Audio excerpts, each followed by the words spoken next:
जय माता दी आप सभी को। नमस्कार, सत श्री अकाल। आज जो मैं स्टोरी लेके आई हूँ वो है जो आज चली हुई है उस बेटी को जो निर्मम हत्या की गई है, तीशा शर्मा। अब भोपाल की तीशा शर्मा के साथ क्या होता है, देखिए इतनी अच्छी फैमिली से वो हैं, इतनी अच्छी मतलब इतनी एजुकेटेड फैमिली। अगर हम कहें कि ये कई बार होता है ना कि इतने एजुकेटेड नहीं थे, उन्होंने ऐसा कर दिया, उनकी सोच घटिया थी।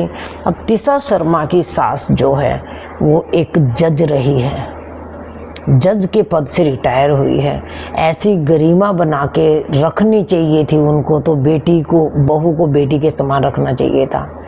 और उसने क्या कहा, कभी तो वो कहती है कि वो बोल रही थी दिशा शर्मा कि दिशा बोल रही थी कि मेरे माँ बाप ने मुझे इन्फ्लुएंसर बनाया या ऐसे धकेल दिया इस मीडिया में और जानबूझ के उन्होंने ऐसा किया। वो ऐसा लगता है जानबूझ के कोई पेरेंट्स ऐसा करेगा? ठीक है, एक ये कह सकते हैं आप ये करना चाहते हैं, अगर बच्चे खुश है कि हम कर रहे हैं। आजकल तो बच्चे वैसे ही कर रहे हैं तो पेरेंट्स मनाने ही करते हैं। और अगर आपको ये चीज़ पसंद नहीं थी तो आप शायद शादी ना करते। फिर क्यों शादी की आपने, अगर आपको पता था कि वो इंडस्ट्री में काम करती है? और जहाँ तक उसकी बातें सुनने में आती, कभी कहती पौधों में पानी नहीं देती थी, उसको पौधों का बिल्कुल भी शौक नहीं था, पहले बोलती थी।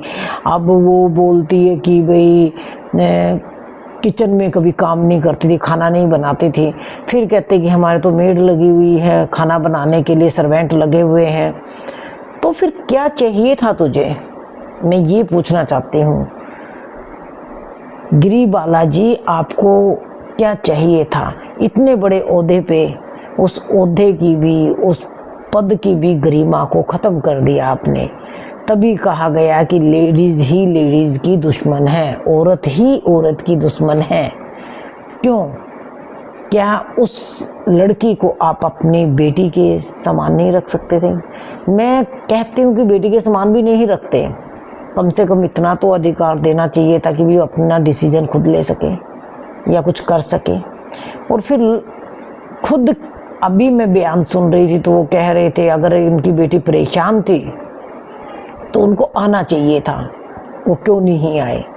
देखो, जब लड़की के घर में, ससुराल में जब झगड़ा होता है ना, हम लोग भी कह देते हैं कि पीहर की फैमिली ने बीच में आके मतलब हवा दे दी, झगड़ा बसाने का काम नहीं किया।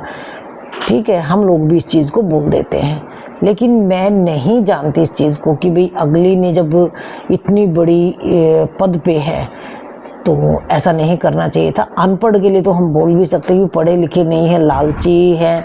ये तो इतने बड़े पद पे, इतने उन्होंने मतलब कि केस हैंडल किए होंगे, एक से एक केस देखा होगा उन्होंने, और फिर उन्होंने ऐसा कर दिया।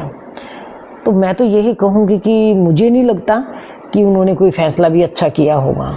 लालची टाइप में, जैसे उनके रिश्तेदार का भी मैं एक देख रही थी वीडियो, तो उसने यही कहा कि एट ए टाइम पे बारात उन्होंने लेट कर दी, कई घंटे लेट हुई।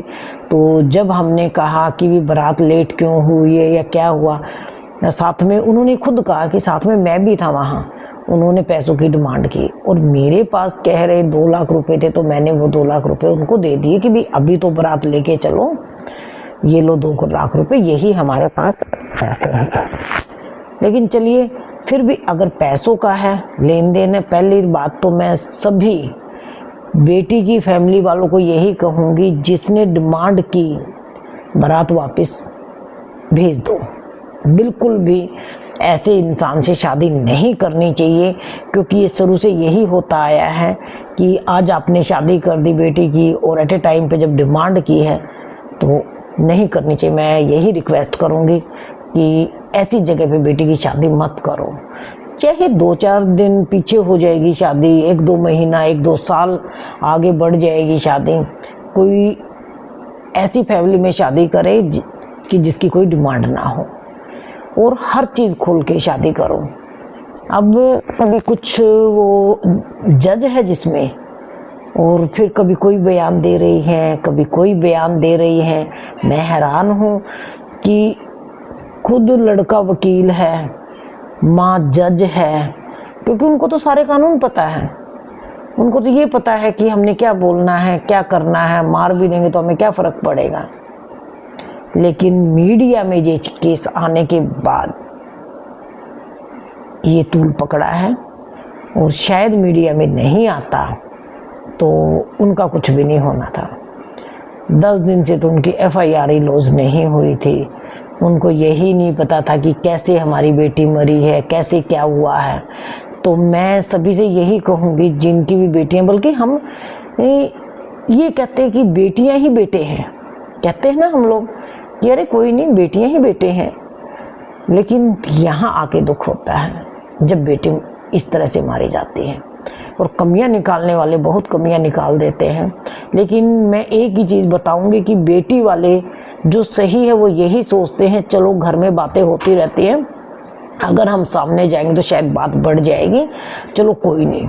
और जब चले भी जाते, बोल भी देते हैं, तो यही सोचते चलो समझा के वो करके तो वापस आ जाते हैं। बेटे वाले हमेशा सिर्फ ये दिखाते हैं कि हम बड़े हैं, आपकी बेटी ये नहीं करती, बेटियों में कमी निकाल देते। अपने बेटे क्या कर रहे हैं वो उनको नहीं दिखता। वो ड्रिंक कर रहे हैं, वो जो मर्जी कर रहे हैं, वो अपना बेटा कभी नहीं दिखता। चाहे उसमें 10 कमियां हैं, लेकिन वो माँ कभी नहीं बताएगी। दूसरे की बेटी में 1 मिनट में कमियां निकाल देते हैं। नहीं करना चाहिए ऐसा। जब अपनी बेटी के साथ जब ऐसा होता है तो दुख आता है।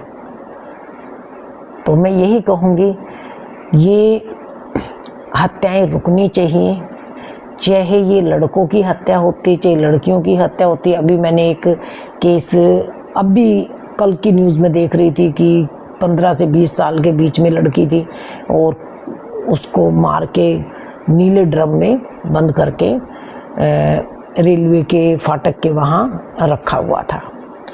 तो सभी से यही कहूँगी कि थोड़ा सा ध्यान दे के, हर चीज़ को देख के, बेटियों को एक धरोहर समझें।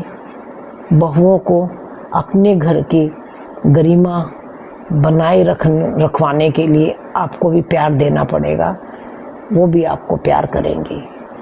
तो ऐसा ना करें। बेटियां भी आपकी हैं, अगर बहू बन के गई हैं तो वो भी किसी की बेटी है। जय माता दी आप सभी को।